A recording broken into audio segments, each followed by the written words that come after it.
Welcome back to Trinity Place in Geneva, New York for second Sunday of Easter.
Welcome.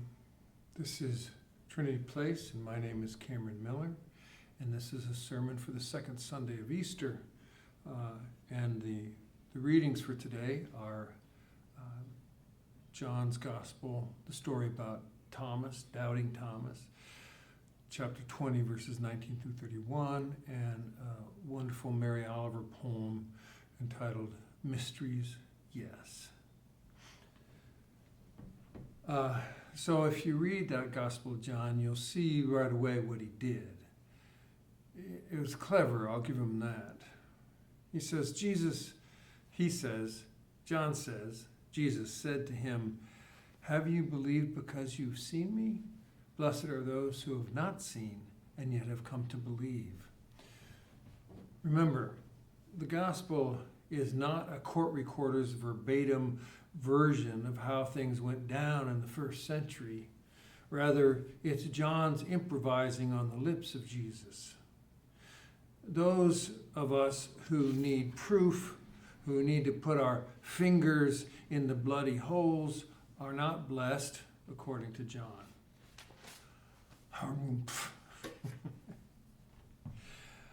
But this year, the second Sunday of Easter, staring at the story of Thomas, I decided to look at all four of the Gospels to see what stories each of the storytellers decided to place right after the Easter Day empty tomb story.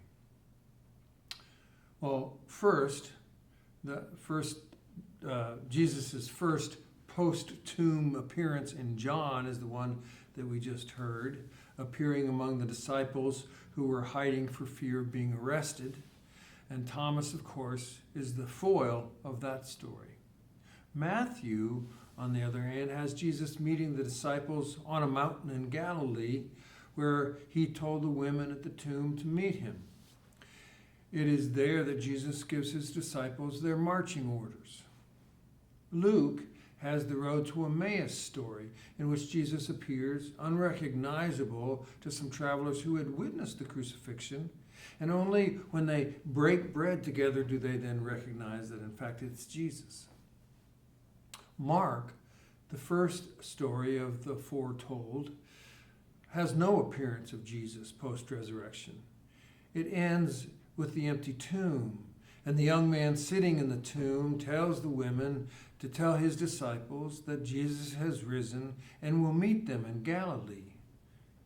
It ends by saying that the women ran away afraid and said nothing to anyone. Now, there is a longer or different ending to Mark, but there's a pretty much of a consensus among scholars, or at least mainline scholars, that it's a later ending added on by unknown sources, not Mark. And they are, by the way, the verses that Christian snake handlers get their ritual from. So there are these different stories with different characters and different settings, but there's a common theme.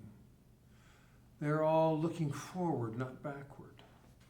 They are looking ahead to where Jesus will and does meet them, and they are concerned with connecting Jesus to the future community. Now ponder that with me for just a moment. Can you imagine 2,000 years into the future and what in the world humankind will be like 2,000 years from now? I cannot, at least not with any sense that I can really imagine it with any kind of accuracy. I mean, we could be back to living in caves, or we might be synced with AI and a totally new species by then. Who knows? Do you think that John or Matthew or Luke or Mark had any notion that the Jesus movement they were part of could or would become what it is today? Surely they could not have imagined a megachurch of 1 million people in Seoul, South Korea, or an amplified music-filled Pentecostal tent meeting in Central Park. None of this, none of what we do today, even though some of it is patterned after what we think they did, none of this would be recognizable to them. Our wafers and shot glasses are a far cry from a dinner table in someone's home or an underground hideaway. Imagine Jesus saying to Thomas, "Look, Thomas, 2,000 years from now, there will be stone buildings as big as the Jerusalem temple all over the world, full of high priests and scribes with volunteers counting collection plates in the back room. Someone will play an instrument louder than any natural noise known to us, while people in strange robes will stand together and sing, while everyone else lined up in neat little rows will pretend to sing."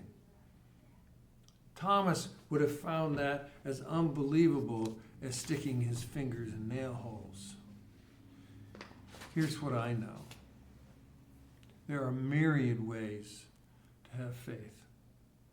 Some people, unbelievable to me, will believe something just because the right person or the right book tells them so, tells them that it's true.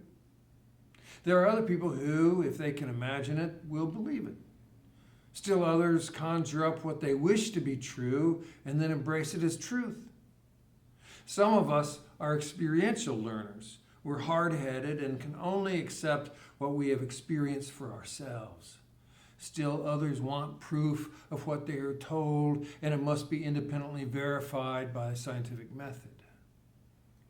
Christian orthodoxy of various kinds, whether Orthodox with a capital O or Protestant or Roman Catholic Orthodoxy, traveled a very, very long way upon its own authority.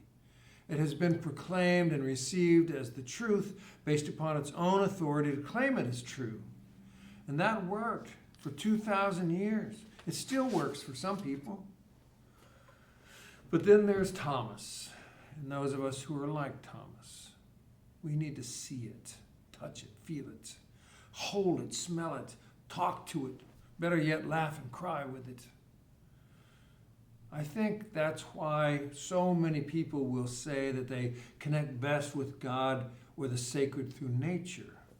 Nature evokes awe, and awe opens a window in our heart for the holy to blow in. We can touch the transcendent in the majesty or exquisite beauty of nature. We can feel it, we can smell it, we can hear it. Some of us need that, while others can apprehend the sacred on the back of a compelling idea. Boom, aha, an experience. So there is nothing I can say to add to this obvious point in the story.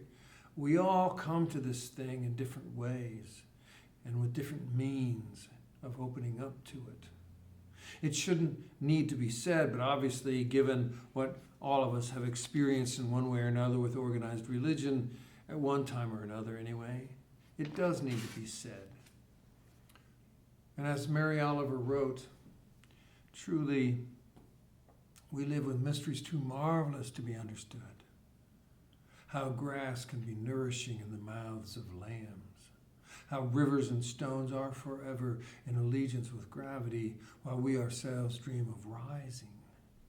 Let me keep company always with those who say, "Look," and laugh in astonishment and bow their heads. On this second Sunday of Easter season, let's remind ourselves that we all come to this mystery with hearts and minds that work somewhat differently. And we need a variety of ways to be nourished. If we can remember that,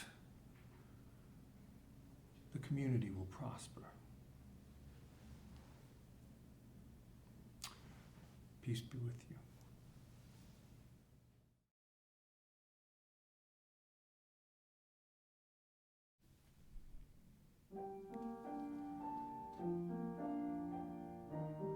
These are the prayers of the people. I invite you to add your own petitions in the space that I leave. Let us pray. Gracious God, you are a lover of souls in the very presence of all we hold dear. We bring before you today our hopes and fears, our needs and desires, our ordinary concerns that keep us from hearing your prayers for us.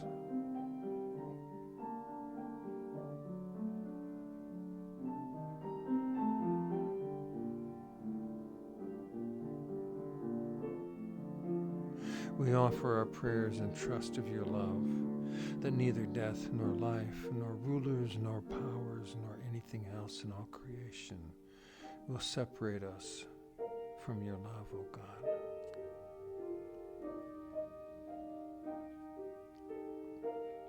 Beloved, you fitted us from the origin of species with a grand vision for abundant life and community that most often exceeds our grasp. We bring before you today our desire for peace, our confession of neglect, our promise to uphold the dignity of every human being, and our participation in crimes against those upon the margin.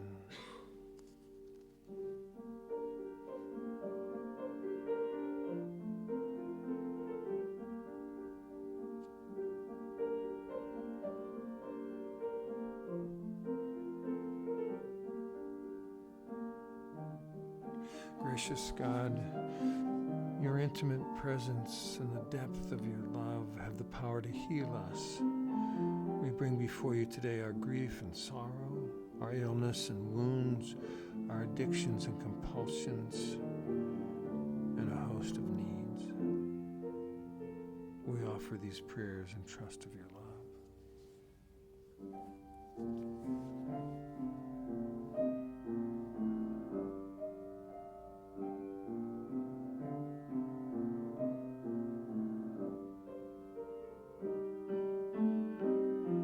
Beloved, we know that you have a best dream for us, and that when we are living into it, the abundance of your grace is palpable.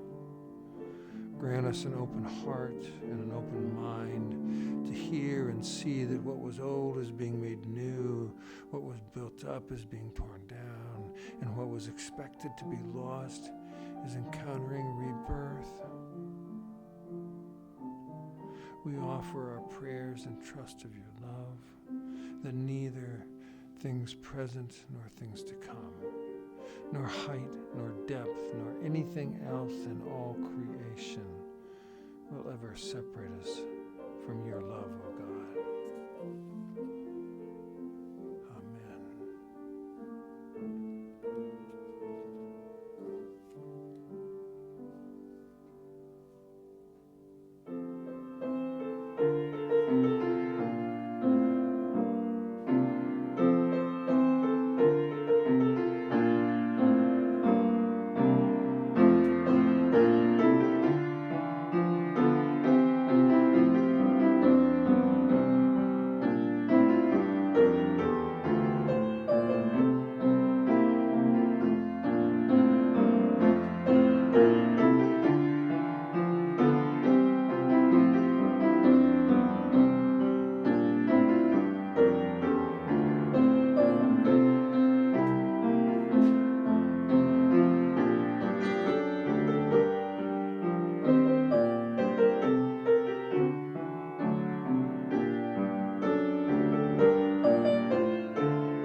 All right, Lisa.